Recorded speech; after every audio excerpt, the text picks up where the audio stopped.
Yang kami hormati Pembimas Buddha Kanwil Kementerian Agama Provinsi Riau, Bapak Tarjoko SPD MM. Yang kami hormati Kepala Kantor Kementerian Agama Kabupaten Kepulauan Meranti, Bapak Haji Agustiar SAG.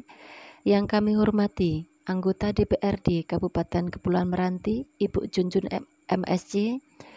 Yang kami hormati Ketua MBI Kabupaten Kepulauan Meranti, Ketua Mapan Bumi Kabupaten Kepulauan Meranti atau yang mewakili, Ketua Martrisia Kabupaten Kepulauan Meranti, Ketua MTI Kabupaten Kepulauan Meranti, Bapak Ibu pengurus yayasan, pengurus wihara, pengurus kelenteng, Tridharma, serta Bapak Ibu Romo Pandita, Ibu Pandita Loka Palasraya, serta para undangan yang berbahagia.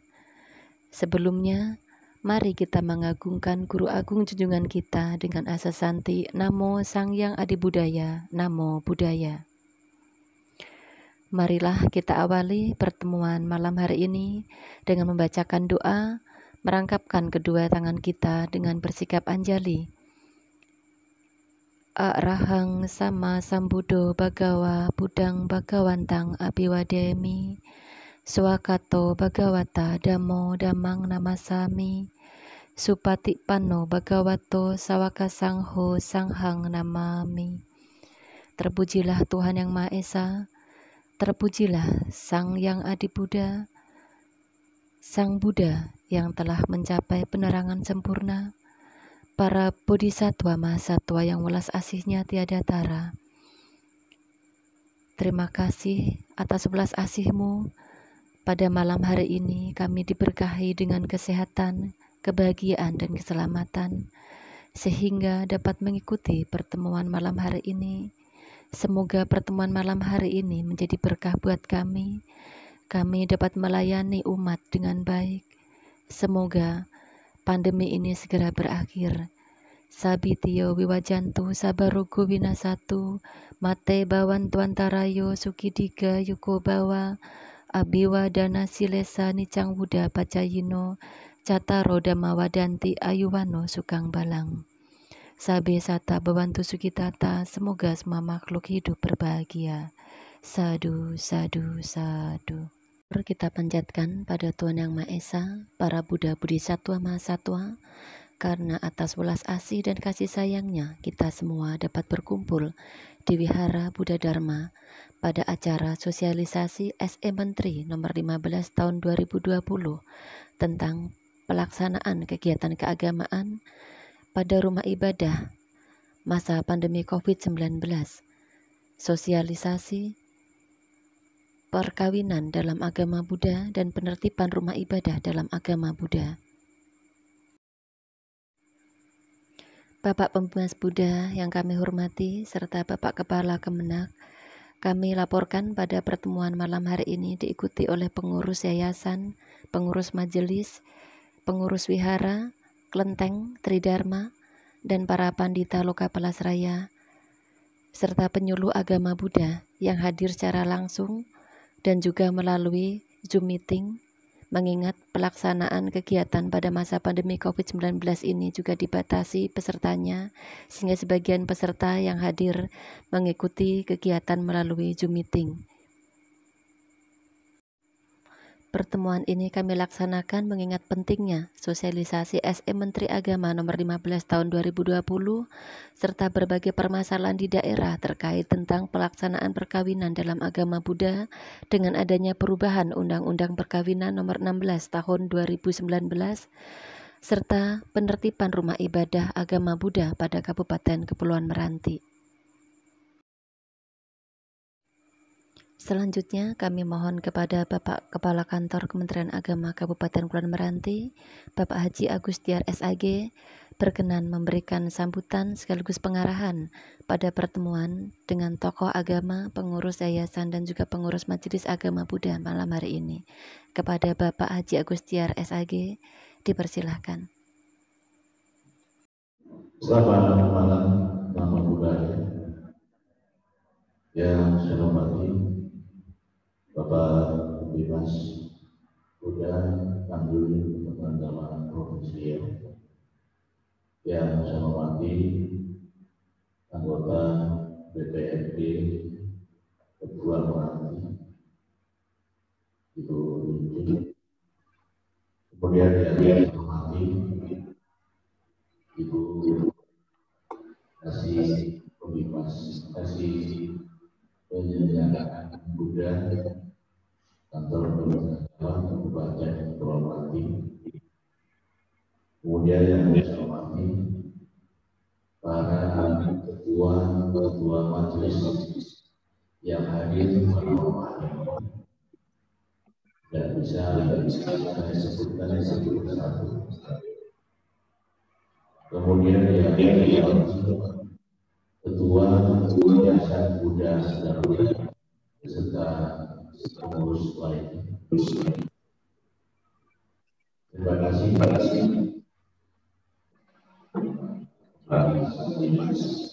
yang malam ini bisa hadir untuk kita bersama-sama bersilaturahmi bertatap muka baik dari Kanwil maupun dari kami yang ada di sini. Kemudian selanjutnya saya mengucapkan terima kasih karena belum tadi yang dalam sore saya menyebutkan bahwa malam ini ada pertemuan dengan para ketua majelis biasa yang ada di sepanjang ini. Kalau besok saya diundang ke Tanjung Sabak dalam acara yang sama, memberikan penyuluhan informasi yang berkaitan yang disampaikan oleh Ibu Meta sebagai agenda kita pada malam hari ini. Mudah-mudahan acara kita malam ini membawa suatu berkah dari Tuhan Yang Maha Esa. Bapak Ibu yang saya hormati,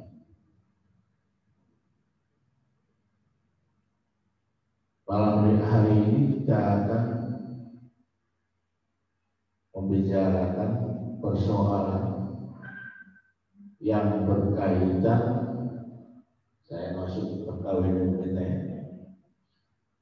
berkaitan dengan Undang-Undang Perkawinan Nomor 1 Tahun 1974 yang sudah disempurnakan menjadi Undang-Undang Perkawinan Nomor 16 Tahun 2019. Di sini ada salah satu pasal dijelaskan di dalam Undang-Undang Nomor 16 Tahun 2019. Jadi yang disempurnakan hanya satu pasal, yang lainnya itu sama isinya dengan undang-undang yang sebelumnya, yaitu khusus pada pasal 7. Pasal 7. Di pasal 7 ini yang disempurnakan di dalam Undang-Undang Nomor 16 ini, yaitu berkaitan dengan masalah usia nikah. Masalah usia nikah. Kalau dalam Undang-Undang Perkawinan Nomor 174 pasal 7 bahwa seorang pria baru diberi izin untuk menikah itu usianya 19 tahun, yang perempuannya 16 tahun. Tapi dengan adanya penyempurnaan undang-undang perkawinan itu, pada pasal 7 itu sekarang seorang laki-laki dan wanita itu diizinkan untuk melakukan perkawinan itu berusia 19 tahun. Ya, pasal 7 ayat 1 itu seorang laki-laki dan wanita diizinkan untuk melaksanakan akad nikah atau perkawinan itu berusia 19 tahun. Kenapa? Karena setelah dikaji, setelah diteliti, setelah dijalani, wanita yang sebelum 19 tahun itu secara psikologi mereka belum dianggap dewasa. Mungkin kalau di agama Buddha jarang saya dengar orang bercerai. Ya begitu, jarang saya. Tapi pasti ada ya. Ada pun tidak terlalu besar presentasinya, beda dengan agama Islam. Kalau agama Islam itu tahun 2019 aja setahun itu mencapai 300 lebih. Ya. Tapi kalau yang agama Buddha, saya belum dapat laporan dari penyelenggara Buddha ya, untuk yang melakukan perceraian. Kemudian dilihat dari kematian ibu dan anak, maka itu secara undang-undang umur yang belum 21 tahun itu ketika untuk menikah dia harus mendapat izin dari orang tuanya. Harus ada izin dari orang tuanya. Kalau di kantor lurah atau kepala desa itu ada format belangko N5 namanya, tentang izin orang tua. Apabila pasangan suami istri yang akan menikah belum mencapai umur 21 tahun. Nah, baru kita pada usia 19 tahun. Bagaimana Pak? Seandainya ada masyarakat kami yang ingin menikah, tapi dilihat dari usianya belum mencapai 19 tahun. Sementara mereka sudah boleh bernikah, tapi dilihat dari identitasnya usianya belum mencapai 19 tahun. Boleh tidak menikah? Kalau boleh, bagaimana caranya? Apa yang harus dilakukan? Tapi kalau menurut Undang-Undang 16 ini, seseorang belum mencapai umur 19 tahun, apabila ingin menikah, itu pertama harus mendapatkan dispensasi, rekomendasi dari siapa? Dari pengadilan. Kalau yang beragama Islam itu dari pengadilan agama. Di luar Islam, Hindu, Buddha, Kristen, kalau belum mencapai 19 tahun itu harus mendapat dispensasi rekomendasi dari pengadilan. di pengadilan negeri. Masalah kita di sepanjang ini belum ada pengadilan negeri. Yang ada baru ada kejaksaan, ada pengadilan agama. Ya. Pengadilan negeri kan tidak punya. Karena masih bergabung dengan Kabupaten Bengkalis. Belum terpisah. Saya khawatir nanti, oke lah. Walaupun dia sudah menikahkan, dipelihara oleh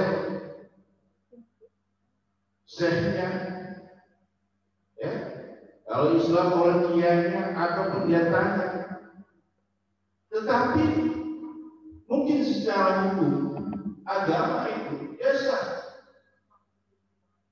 tetapi secara negara sebelum didaftarkan ke catatan sipil, secara hukum itu belum diakui oleh negara. Karena kita hidup di negara Indonesia yang punya aturan-aturan. Mungkin secara agama sih. Karena menurut Undang-Undang Perkawinan nomor 174 pasal 2 ini menyatakan bahwasanya suatu perkawinan itu apabila dilaksanakan menurut agama dan kepercayaan masing-masing. Yang Islam cara Islam, yang Buddha cara Buddha, yang Kristen cara Buddha. Oke, sah. Tapi pasal berikutnya, pasal 2 ayat 2 menyatakan bahwa pernikahan itu harus dicatat. Kalau yang Islam berarti kantor kuat. Kalau yang agama lain itu dicatat. Kan karena keterkaitan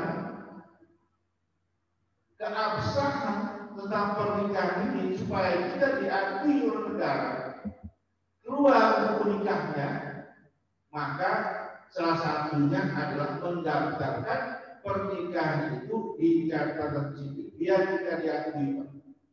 Kenapa? Sekarang mau mengurus akta kelahiran butuh buku nikah. Mau masuk anak sekolah juga perlu buku nikah. Mau buka usaha juga pinjaman di bank itu juga harus ada buku nikah. Jadi fungsinya banyak. Bagaimana pernikahan kita itu punya kekuatan hukum, tidak dianggap orang kita nikah dia. Jadi oleh karena itu saya berharap sekali melalui forum yang terhormat ini, bagaimana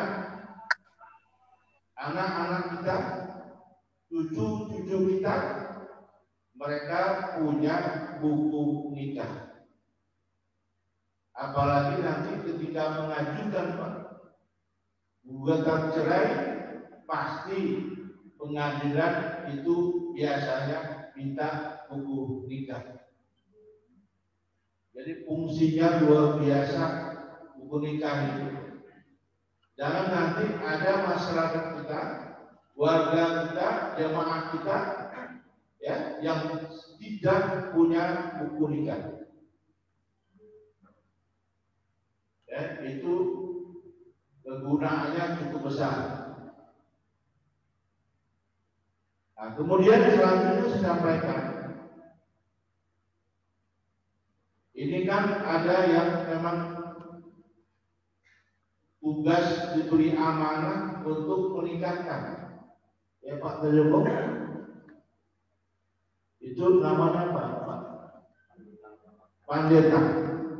Itu siapa yang di-SK-kan? Majelis. Ya. Karena saya kurang tahu. Kalau tua itu kan langsung di SK kita, ya, di SK kan. Maksud saya itu supaya teratur, karena saya pernah didatangi oleh pengacara waktu saya tugas di Rohim. Datang pengacara mengadukan, katanya ada warganya, ya, istrinya dilarikan oleh laki-laki, nikahnya di Rohim. Saya tanya siapa pendetanya, dia nggak tahu. Mungkin kemarin sampai juga Pak Tajwa yang saya sampaikan ini. Jadi maksud saya, siapa yang ditugas oleh majelis agar betul-betul dapat melaksanakan tugas ini. Kalau memang syarat tak cukup, nggak usah dinikahkan, ya. Nah, nanti tak bisa nikah, lari dia ke tempat ini. Kalau di Islam banyak Pak, nggak bisa di kantor tua nikah, cari tukang nikah palsu. Akhirnya apa? Begitu anak lahir, mau ngurus buku nikah, nggak bisa. Ini beberapa contoh yang saya sampaikan. Ya, mudah-mudahan ini menjadi perhatian kita bersama. Karena ini merupakan tanggung jawab kita bersama.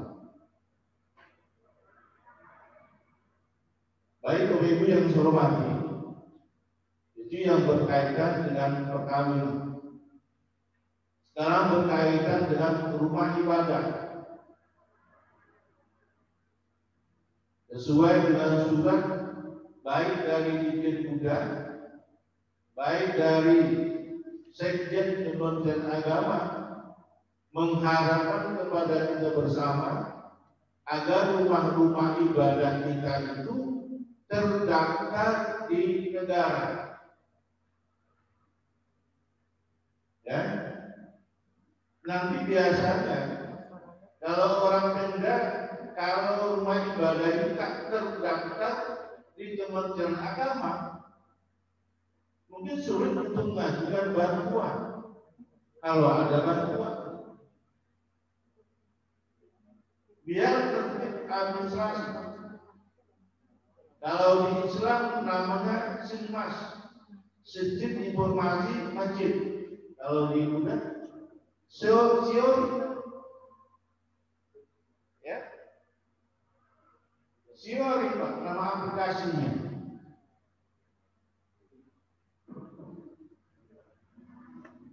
Jadi oleh karena itu saya berharap bagi rumah-rumah ibadah yang belum terdaftar di kantor Kementerian Agama Meranti ini untuk segera didaftarkan. Mungkin nanti syarat-syaratnya bisa disampaikan oleh Ibu Meta. Apa syaratnya? Kalau cukup lengkap syaratnya, saya kira tidak makan waktu lama,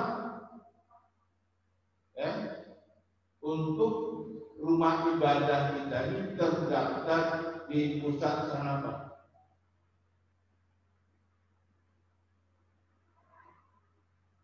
Apa syaratnya? Mungkin nanti Bu Meta bisa menyampaikan Bu Meta. Syaratnya ini. Kalau bisa bikin sertifikat, ya, selain SK, bikin sertifikat. Biar jelas status dan keberadaan rumah ibadah kita. Jadi jelas. Itu saya mohon betul bagaimana kita untuk menertibkan, ya, dari segi administrasi. Itu masalah rumah ibadah. apalagi sudah lahir putusan bersama Menteri Agama dan Menteri Dalam Negeri nomor 9 dan nomor 8 tahun 2016 supaya menertibkan bagi rumah ibadah yang belum terdaftar. Enggak payah. Nah, nanti minta syaratnya. Ya, apa syaratnya? Ya, coba kita bersama-sama bagaimana rumah ibadah kita segera bisa terdaftar. Yang sudah, ya, kami ucapkan terima kasih. Yang belum, mari sama-sama ke depannya agar rumah ibadah kita itu tertib dari administrasi. Kalau masalah yang ketiga, masalah beribadah masa pandemi ini, kemarin kami sudah sosialisasi, Ibu Meta di kantor, ini nanti bisa diingat kembali. Apalagi sekarang ini Pak,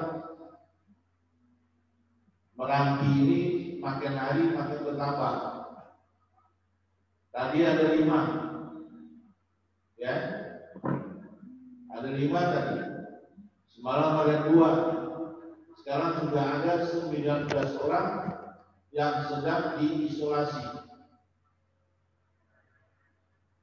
Ya, apalagi Riau. Riau biasa nomor terakhir, sekarang sudah berada di urutan 5. Sudah mencapai 5.000 orang, luar biasa.